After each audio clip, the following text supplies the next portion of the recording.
Hello, everyone, and thanks for listening to the Quality Hub, Chatting with ISO Experts. I'm your host, Xavier Francis, and I'm here with Scott Dawson, President of Core Business Solutions.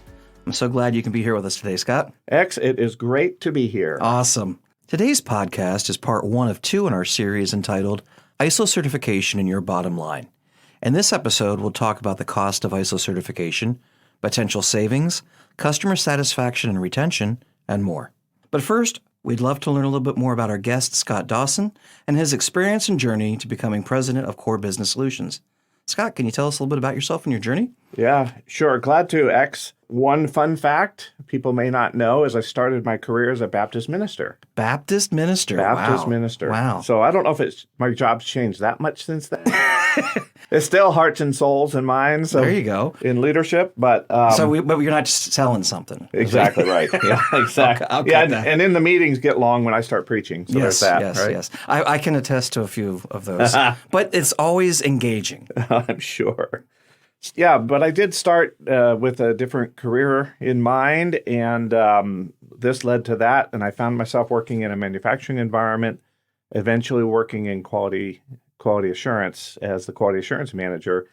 And what I learned in that first gig was to ask stupid questions, and it's okay. And I think I'm still asking stupid questions. Hey, it's finding the answer that's the fun part, right? Exactly right. So have to ask the basics and get people to explain things, and that led us to Pennsylvania through a job transfer. Because you were originally in Colorado. We were in Colorado, then in California, and now here in Pennsylvania. And after 2.5 years living in Pennsylvania, I found myself in business one day. Okay. Yeah, so the company went out of business, the instant entrepreneur. Absolutely. So just started to pursue opportunities and got involved in helping a couple of customers getting ISO certified. And because we're located in central Pennsylvania, meaning we have very few customers around us locally, we had to figure out how to work remotely and virtually. And this would have been in the 90s, right? Yeah, late 90s, early 2000s. And so just started to figure out how to provide support to people in a new way, and it's led to Core Business Solutions. It's been great. It has been great. I've been here over 5 years, and I absolutely love it. In all my previous lives, I've never been able to say that after 5 years. So it's a great place to work. That's I love great. it. And I'm glad you maybe went through some struggles, but started your entrepreneurial spirit. For sure. We all get to be here. For sure. So back to ISO certification in your bottom line. How does ISO certification impact the cost structure of your organization, both from an expense and a potential savings point of view? Yeah, I think you do have to look at both sides. It's often, the cost of getting certified, getting prepared to get certified is kind of right in your face. But what's the potential payback? I think people don't ask that question enough. They just see the initial cost. And often it's because you've got a customer asking you to get certified and you focus on all the effort to get certified, and then what? Yeah. And where does that lead? So I have also often said that you get out of ISO what you put into it. Okay. So if your objective is to get certified and then stay certified and then stay certified again, then it will likely turn into an annual event that you're just using that date on the calendar when the auditor is going to be in the building as a reason to get busy and get things cleaned up and fixed up and that type of thing. So you're just making sure you can keep that certification on Exactly the wall. right. So it's a very expensive piece of paper. That is. On the wall. If that's all you're doing, If that's I'm all sure you're it doing. is. If that's all you're doing. So there are certainly costs to be recognized. There's time. You certainly will have the cost of the audit. Generally, you'll sign a 3-year agreement with your registrar, and you'll have that cost over a period of 3 years. You're certified for 3 years, correct? Yeah. And then you have 2 surveillance audits before your next That's full right. certification audit. But the contract is generally a 3-year period. And then you may get help from a consulting firm like Core Business Solutions. And I'd imagine many people who are listening today Yes. are customers of ours. So thank you all very much for that. So there are certainly dollars that you can add up to say this is what it costs. The cost savings or the benefit side of it often is focused on improvement. If you're aiming at using ISO to put structure in place that can help the business run more efficiently and drive improvement in the business, then you can leverage the trouble of getting certified to bring about a change in the culture and the direction of the business and get more organized about improvement and hold people more accountable for improvement and looking for results that can really be a payback. But you have to purposely aim at that goal because an auditor is not going to force you to improve. What they're going to do is evaluate whether you're in compliance with a standard, but they're not going to look at the end results and say, okay, your results are good or your results are bad. That's not even what they certify you to. No, they just certify you to make sure you are compliant with the standard. The benefits are yours to or not to gain. Yeah, exactly right. Exactly right. So I like to say that ISO is an excuse to get a lot of things done that you probably wanted to do, especially as a business grows and you have a lot of new people and new processes and new customers and new products, and you aren't quite as organized as you'd like to be. That's typical in any business. And the problems crop up and delays crop up and customer complaints crop up. And you wish you could put your finger on what's causing it all. So you have to kind of peel back those problems, in an organized fashion and put structure in place about problem solving and root cause analysis and process improvement.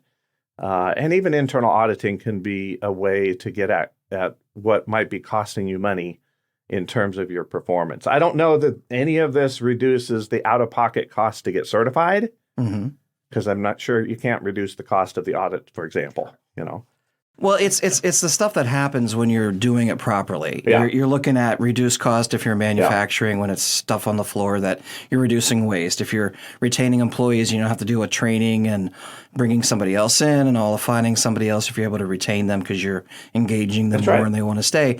That's the cost savings you're looking at. Great example. And companies can select their own priorities and determine where they're going to put their own focus and where improvement is needed. There's no cookie cutter solution or approach. It's really up to management and the organization to determine where to focus and where to put the time and effort. Yep. What the ISO auditor is going to look for is, do you have a process for improvement in place?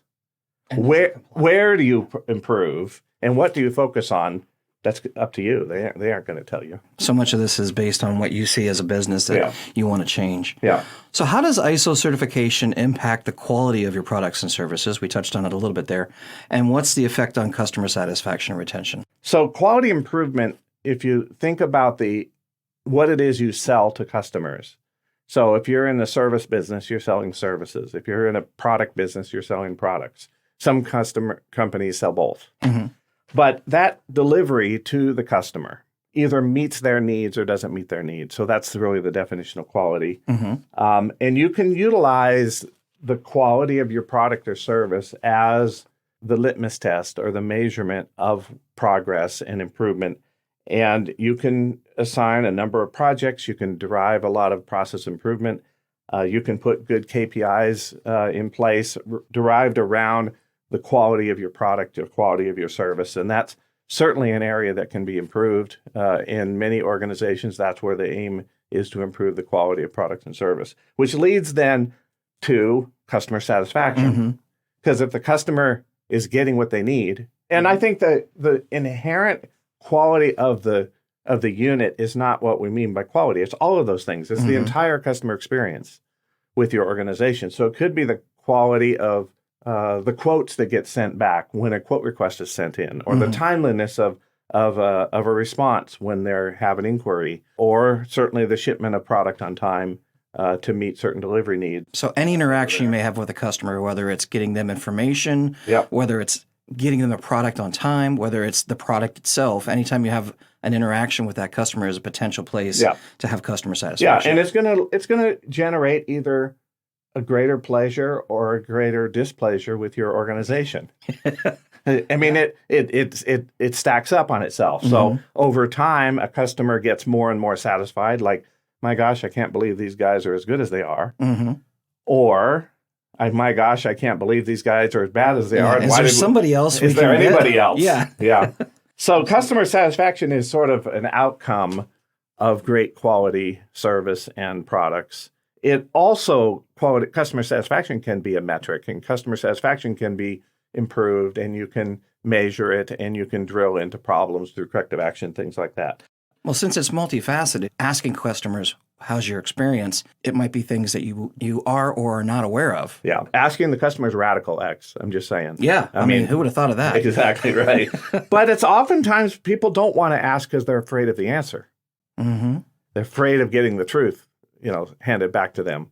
When they probably know somewhere. They probably this know. Great. Yeah. Internally, you're just hoping it's, if you have marginal quality, you're kind of hoping that it doesn't affect customer satisfaction, but it does. Right. It does, which then leads to the third element here, which is customer retention. So obviously, if you're meeting their needs and they're satisfied with the delivery of your products or services, you're likely to keep that customer over a period of years. And potentially maybe gain more, because word of mouth is such a huge thing. Oh, sure. And I mean, there's no business that stands as an island. Yeah. So they're talking to the other people that they work with or know, and they're like, hey, XYZ company really does a great job. You might want to look into them if you're. Yeah, boy, that's the mark of a satisfied customer right there. If they're bragging about you and then telling their close friends or their close business associates about you and your business, they're putting their reputation on the line by making the recommendation. But they aren't going to do that and take risk that maybe or maybe not you're going to meet this, right. their friends' needs or whatever. Exactly.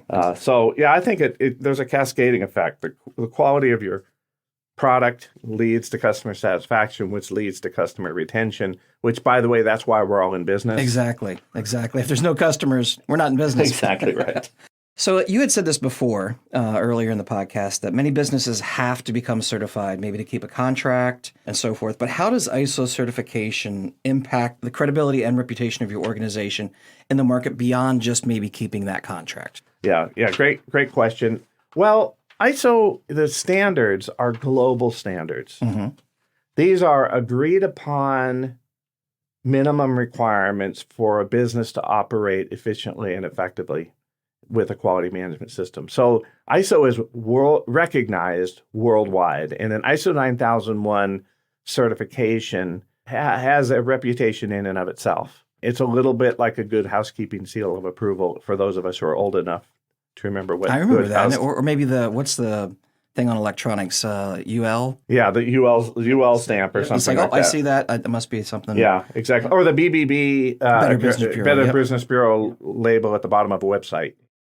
If you're trying to win new business, you want to have all the advantages possible in making a good impression, and having ISO certification might not make you stand out in the crowd in many industries, because in many industries, ISO is considered a minimum requirement, Mm-hmm. but you do stand out if you don't have it. Ah, that's an interesting way of looking at it. Which isn't maybe great, because now you're having to answer questions. Why are you not certified? Because all my other suppliers are certified. Right. So you're going to stand out for the wrong reasons. Or that comparison of these guys are apples and apples, but one's certified and one's not. So then you have, as Ricky Ricardo would say, you'd have some splaining to do. If you want to gain the contract. Yeah, exactly right. Well, and also there are times that some contracts you gain points based on certain certifications you may get. So having an ISO certification or multiple may be beneficial. Yeah, that way too. So in many situations like government contracting, as you mentioned, there are supplier qualification requirements, sometimes point systems, sometimes surveys, customer surveys, sometimes the way you have to submit a proposal, you have to include your credentials or your qualifications as a business. And, are you ISO certified? Yes or no? It sometimes comes down to that. So I think in many industries, for a company to really see significant growth, this is a rite of passage to that significant growth. And particularly if you're going to do business with the federal government or a large, manufacturing operation or a prime contractor, they're just going to expect it. And it's like playing with the big boys. Yeah, you're finally graduating. You're moving into high school or college. Yeah. So it then helps to build your reputation in the market, but you have to back it up with performance. The certificate itself doesn't do much but get you in the door. Right. But it does get you in the door. Right. Now it's time to deliver on that good quality promise we were talking about earlier. So that continuous improvement's important from that perspective. Yeah. And so then you put those two things together, certification plus great performance, now you're in a position to start to grow your business, not only with your current customers, get more POs, more opportunities on more part numbers, whatever it is, but you also have that word of mouth. You also have that opportunity to grow in an industry that starts to recognize you as a great supplier. And ISO, if you look back and say, gee, when did we start this growth period? It was when we got certified. And what were the sequence of events after that? It led to our ability to grow like we have been. And many of our customers will absolutely say, we won this contract, because we got the certification. And it's thrilling to me because, gee, they're already starting to get real tangible dollars back for the investment of ISO certification. Absolutely. That makes total sense.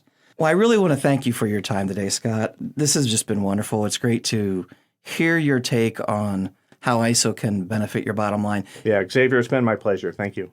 Thank you all for listening to part 1 of our podcast with Scott Dawson, President of Core Business Solutions. We encourage you to tune in next week for part 2, where we'll dive deeper into the potential long-term cost savings associated with ISO certification. Scott will also shed light on the crucial roles played by management and engaged employees in realizing the tangible benefits of a quality management system, ultimately impacting your bottom line. In case you haven't done so already, we encourage you to subscribe to this podcast so you can stay updated on our upcoming topics. Thanks again for tuning in, and have a great day.